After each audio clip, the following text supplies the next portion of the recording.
الحمدللہ والصلاۃ علی رسول اللہ، اما بعد۔ تمام تعریفیں اللہ سبحانہ و تعالیٰ کے لیے جس نے اپنا کلام نازل کیا، جو انسانوں کو اندھیروں سے روشنی کی طرف لے آتا ہے۔ سامعین محترم، آج 16ویں پارے کا خلاصہ لے کر آپ کی خدمت میں حاضر ہوں، اس امید کے ساتھ کہ میں اور آپ اس پہ عمل کرنے کی پوری کوشش کریں گے۔ گزشتہ پارے میں ہم نے عرض کیا تھا کہ یہود کے 3 سوالات تھے، جن میں سے 2 سوالوں کا ذکر ہو چکا اور ان کے جوابات، اور تیسرا سوال ذوالقرنین سے متعلق تھا کہ ان کا سفر کیسا تھا، کیا انہوں نے سفر کیا۔ تو اللہ جل شانہ نے 16ویں پارے کی ابتدا میں جناب ذوالقرنین کا ذکر فرمایا اور ان کے سفر کا ذکر کیا کہ پہلے انہوں نے بالکل مغرب کی انتہا تک سفر کیا جہاں پہ سورج غروب ہو رہا تھا، پھر دوسرا سفر انہوں نے مشرق کی انتہا تک کیا جہاں سے سورج طلوع ہو رہا تھا، اور پھر تیسرا سفر انہوں نے غالباً شمال کی طرف کیا اور وہاں آبادی بستی تھی، اور انہوں نے ان سے یہ ایک درخواست کی، ان سے یہ ایک ریکویسٹ کی کہ آپ یہاں پر یاجوج ماجوج ہمارے علاقے میں آتے ہیں اور ہمیں نقصان پہنچاتے ہیں، تو آپ ایک دیوار بنا دیں۔ تو انہوں نے کہا ہم آپ کو مال بھی دیں گے، ساری چیزیں دیں گے، لیکن جناب ذوالقرنین نے فرمایا کہ آپ مجھے صرف افرادی جسمانی قوت دیں۔ تو پھر انہوں نے تانبے کو پگھلا کر اس یاجوج ماجوج اور اس آبادی کے درمیان ایک دیوار قائم کر دی تھی۔ تو اللہ جل شانہ نے یہ تفصیلات ذکر فرمائیں۔ پھر اس سورہ مبارکہ میں، سورہ کہف کے آخر میں، اللہ جل شانہ نے اپنی ذات کا ذکر فرمایا کہ اللہ ایسی ذات ہے کہ جس کی تعریفات سارے کے سارے جہان لکھنا شروع کر دیں، یہ سمندر سیاہی بن جائیں، درخت قلم بن جائیں، پھر بھی اللہ کی حمد و ثنا کما حق و بیان نہیں کی جا سکتی۔ اور پھر اس کے بعد اللہ کے نبی صلی اللہ علیہ وسلم کی رسالت اور بشریت، کہ اللہ کے نبی عام انسانوں کی طرح بشر ہیں، لیکن وہ بشر ہیں جن پہ اللہ کی طرف سے وحی نازل کی جاتی ہے، تو اس لیے اللہ کے نبی صلی اللہ علیہ وسلم اللہ کے رسول ہیں۔ فرمایا فمن کان یرجو لقاء ربہ فلیعمل عملا صالحا ولا یشرک بعبادۃ ربہ احدا۔ پھر اس سورہ مبارکہ کا آخری حصہ فرمایا کہ جو شخص رب سے ملاقات کی امید رکھتا ہے، رب سے ملاقات کا اس کو یقین ہے، تو اسے چاہیے کہ وہ اعمال صالحہ کرے، تاکہ جب اللہ جل شانہ سے ملاقات ہو تو اسے کسی قسم کی پریشانی یا جہنم کا عذاب اس تک نہ پہنچ سکے۔ اس سے آگے سورہ مریم ہے، اور سورہ مریم میں اللہ جل شانہ نے عقیدے کو پاک فرمایا، یعنی کہ عیسائیوں کے جو عقائد تھے، غلط قسم کے نظریات تھے حضرت عیسیٰ علیہ السلام سے متعلق، حضرت مریم علیہ السلام سے متعلق، تو اللہ جل شانہ نے حضرت مریم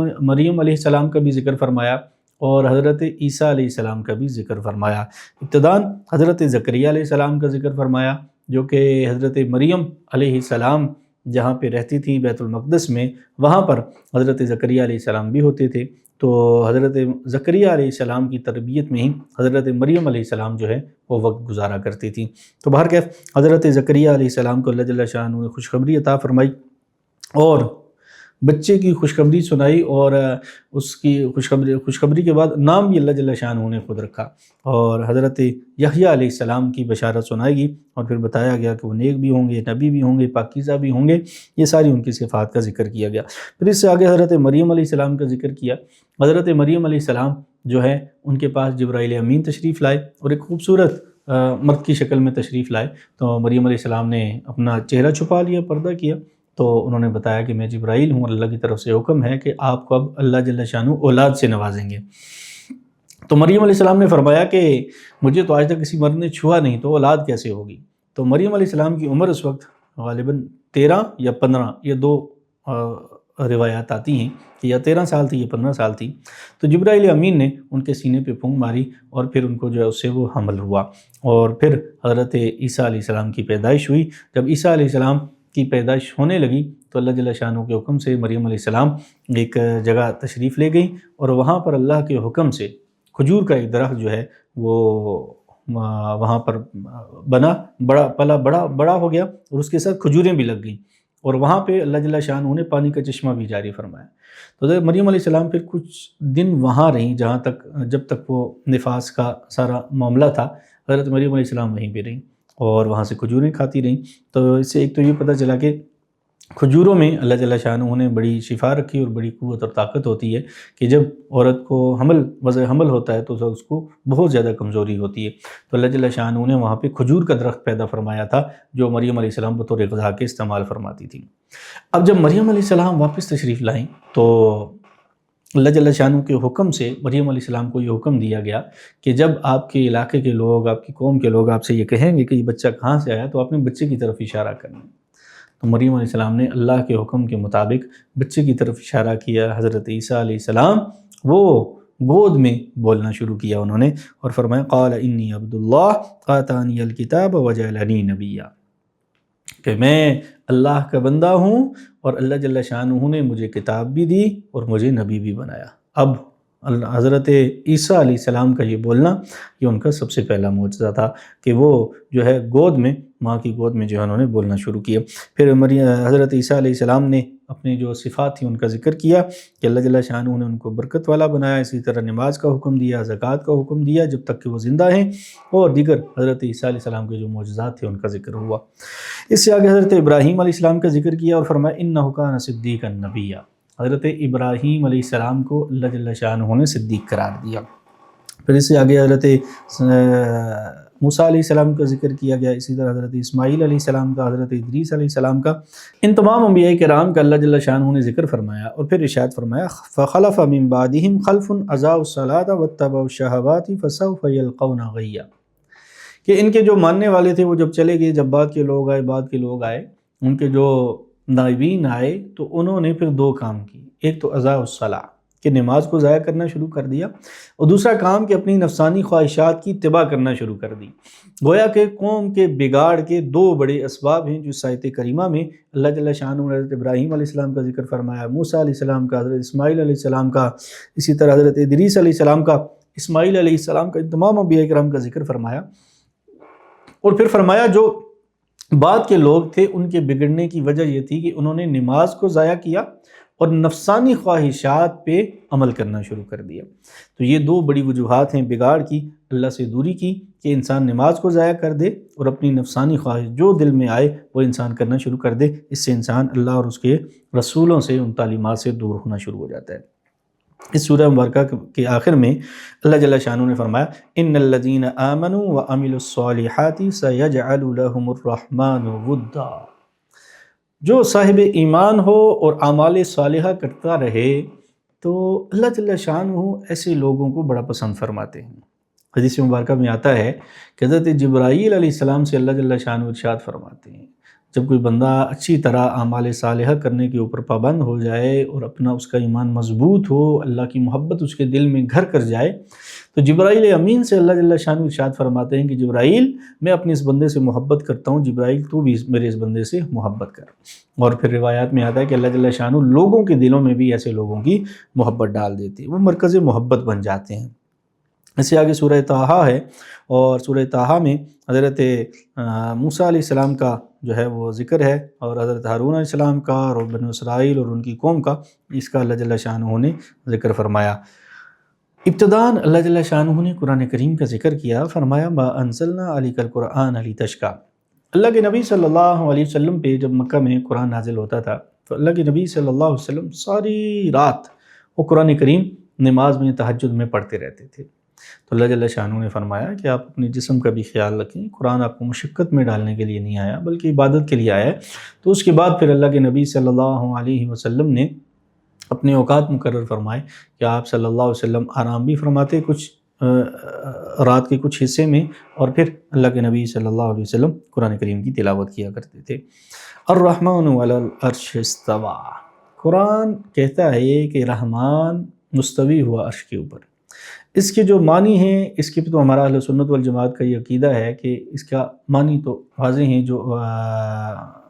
معنی ہیں وہ تو واضح ہیں جو کہ ہم بیان کرتے ہیں اور سنتے ہیں، لیکن اس کا مطلب کیا ہے اور وہ کیسے مستوی ہے یہ اللہ کی ذات بہتر جانتی ہے، یہ اللہ کی ذات بہتر جانتی ہے، اور یہ متشابہات میں سے ہے جو کہ ہم انسان جو ہے، انسانی عقل، انسانی شعور جو ہے ان چیزوں کا ادراک جو ہے وہ نہیں رکھ سکتا۔ اس سے آگے حضرت موسیٰ علیہ السلام کا ذکر ہے۔ موسیٰ علیہ السلام جب مدین سے واپس تشریف لا رہے تھے تو اس وقت انہوں نے دیکھا کہ ایک آگ جل رہی ہے، تو انہوں نے اپنے گھر والوں سے کہا کہ آپ یہاں پر آرام کریں، میں دیکھتا ہوں یہ کوئی بستی ہے، کوئی لوگ ہیں جنہوں نے آگ جلائی ہوئی۔ جب موسیٰ علیہ السلام وہاں پر تشریف لے کر گئے تو وہ ایک درخت تھا جس سے آگ لگی ہوئی تھی، لیکن اس درخت کا کوئی پتا نہیں جل رہا تھا، اور بالکل اس کی ٹہنیاں، شاخیں اور اس کے پتے بالکل اپنی اصلی حالت میں موجود تھے۔ پھر حضرت موسیٰ علیہ السلام کو آواز آئی اللہ کی طرف سے کہ میں تمہارا رب ہوں، اور اللہ جل شانہ نے حضرت موسیٰ علیہ السلام کو جو ہے وہ نبوت کی جو ہے وہ بشارت دی، اور حضرت موسیٰ علیہ السلام نے پھر دعائیں مانگی کہ اے اللہ میری جو ہے سینے کو کھول دے اور زبان کی گروں کو کھول دے۔ یہ ساری دعائیں حضرت موسیٰ علیہ السلام نے جو ہیں وہ وہاں پر پھر فرمائیں۔ اللہ جل شانہ نے قرآن کریم میں یہ جو فرمایا منہا خلقناکم وفیہا نعیدکم ومنہا نخرجکم تارۃ اخری، یعنی کہ اللہ نے مٹی سے انسان کو بنایا اور پھر یہ دوبارہ مٹی میں جائے گا یعنی قبر میں، اور پھر اسی مٹی سے دوبارہ انسان کو اٹھایا جائے گا۔ جب انسان مٹی سے بنا اسی مٹی میں جائے گا اور دوبارہ اسی مٹی سے اٹھایا جائے گا تو انسان کو کبھی بھی غرور و تکبر کرنے کی کوئی گنجائش نہیں ہے۔ اس لیے ہمیں چاہیے کہ ہم اپنی جو حیثیت ہے، جو اوقات ہے، جو ہم مٹی کے بنائے ہوئے ہیں، ہمیں اس مٹی کی طرح عاجزی اور انکساری کے ساتھ رہنا چاہیے۔ اس سے آگے حضرت موسیٰ علیہ السلام، ہارون علیہ السلام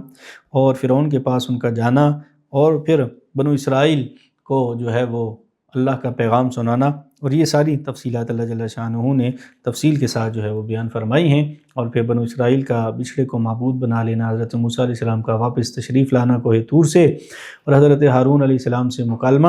اور پھر وہ جو بنو اسرائیل تھے جنہوں نے یہ گناہ کیا تھا، یہ ساری تفصیلات اللہ جل شانہ نے سورہ مبارکہ میں نازل فرمائی۔ اس سے آگے اللہ کے نبی صلی اللہ علیہ وسلم کو یہ ایک تسلی دی گئی، یا آپ صلی اللہ علیہ وسلم کا یہ اعزاز بیان کیا گیا کہ آپ صلی اللہ علیہ وسلم باوجود اس کے کہ امی ہیں، لیکن یہ سارے واقعات، یہ سارے علوم، ان قوموں کے واقعات، ان کا ذکر، ان انبیاء کا تذکرہ، یہ ساری کا سارا اللہ کے نبی صلی اللہ علیہ وسلم کے اوپر جو ہے وہ نازل ہوتا ہے۔ فرمایا وَلَا تَمُدَّنَّ عَيْنَيْكَ إِلَىٰ مَا مَتَّعْنَا بِهِ أَزْوَاجًا مِّنْهُمْ زَهْرَةَ الْحَيَاةِ الدُّنْيَا لِنَفْتِنَهُمْ فِيهِ وَرِزْقُ رَبِّكَ خَيْرٌ وَأَبْقَىٰ۔ اللہ کے نبی صلی اللہ علیہ وسلم یہ جو کفار اور مشرکین ہیں، ان کا مال متاع اور ان کی دنیا کی چیزیں دے کر اللہ کے نبی صلی اللہ علیہ وسلم کو حکم دیا کہ آپ ان کی طرف نظر نہ کریں، بلکہ یہ اللہ جل شانہ چاہتے ہیں تو آزمائش کے لیے ان کو دیتے ہیں، لِنَفْتِنَهُمْ فِيهِ، تاکہ اللہ جل شانہ ان کو آزمائیں۔ تو اس لیے ہمیشہ جو ہے رزق جو ہے، مال ہے، یہ چاہے کسی کے پاس بھی ہو، یہ اللہ کی طرف سے آزمائش ہوتی ہے، یہ اللہ کی طرف سے دنیا کی چیزیں جو ہیں، یہ عطا جو ہیں، یہ اللہ کی طرف سے آزمائشیں، امتحان ہیں کہ بندہ اللہ کا شکر ادا کرتا ہے یا نہیں کرتا۔ ان چیزوں کے ملنے کے بعد انسان اللہ کی طرف متوجہ ہوتا ہے یا نہیں ہوتا۔ انسان اللہ کا شکر ادا کرتے ہوئے اللہ پہ ایمان لاتا ہے، اللہ کے رسولوں پہ ایمان لاتا ہے، اللہ کی کتابوں پہ ایمان لاتا ہے، اعمال صالحہ کرتا ہے یا نہیں کرتا۔ تو فرمایا وَأْمُرْ أَهْلَكَ بِالصَّلَاةِ وَاسْتَبِرْ عَلَيْهَا لَا نَسْأَلُكَ رِزْقًا نَحْنُ نَرْزُقُكَ وَالْعَاقِبَةُ لِلتَّقْوَىٰ۔ اہل و عیال کو نماز کا حکم دینا، یہ قرآن کریم نے حکم دیا کہ اپنے اہل و عیال کو نماز کا حکم دینا چاہیے۔ اللہ کے نبی صلی اللہ علیہ وسلم کو بھی حکم دیا گیا، تو اس لیے نماز کا جو حکم دینا، نماز پڑھنا، نماز کو قائم کرنا اور اپنے اہل و عیال کو نماز کے اوپر لے کر آنا، یہ جو ہے یہ بڑی کامیابی ہے، اور یہ اللہ اور اس کے رسول کا قرآن کا حکم ہے۔ اور نماز سے مراد صرف